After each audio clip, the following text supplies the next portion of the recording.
Fifth week வெத்தல தீபம் ஏத்தியாச்சு. இது நான் வந்து 9 வீக்ஸ் ஏத்தணும்னு நெனச்சிருக்கேன்.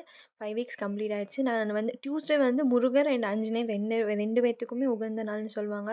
ஸோ, அதனால நான் ஆஞ்சநேயருக்குமே வெத்தலையில மாலை செஞ்சு போடுவேன். இது வந்து ஒரு 3, 4 வீக்ஸா நானும் பண்ணிட்டுருக்கேன். சாமி கும்பிடுறது வந்து இனிஷியலா நான் வந்து சிவன் பக்தர் தான். எப்பயுமே சிவன் பக்தர் தான் நானு. நான் வந்து அவங்க தான் எனக்கு எல்லாமே.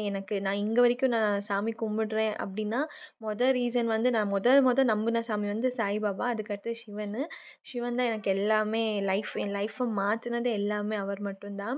ஸோ முருகருமே சாமி கும்பிட்டு ஆரம்பிச்ச பின்னாடி எனக்கு ரொம்ப புடிச்சு போச்சு. நான் என்ன நினைப்பேன்னா, அவங்க நம்மள வந்து கூப்பிட்டா தான் நம்ம அவங்கள வழிபட முடியும்னு நான் நம்புவேன். ஸோ நான் அப்படிதான் நினைக்கிறேன். அவங்க வந்து என்னை கூப்பிட்டுருக்காங்க. நான் அவங்க அதனால நான் செஞ்சுட்டுருக்கேன்னு.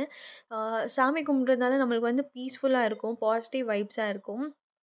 என்ன கஷ்டம் வந்தாலும் நம்ம கண்டிப்பா ஃபேஸ் பண்ண முடியும். டெய்லி நம்மனால இந்த மாரி சாமி கும்பிட முடியுமான்னா தெரியல. பட் எப்ப முடியுதோ அப்பலாம் கண்டிப்பா பண்ணுங்க. ரொம்ப நல்லாருக்கும். ரொம்ப நிம்மதியா இருக்கும். ஸோ இதான் இன்னைக்கோட விளாக். நாளைக்கு பார்க்கலாம்.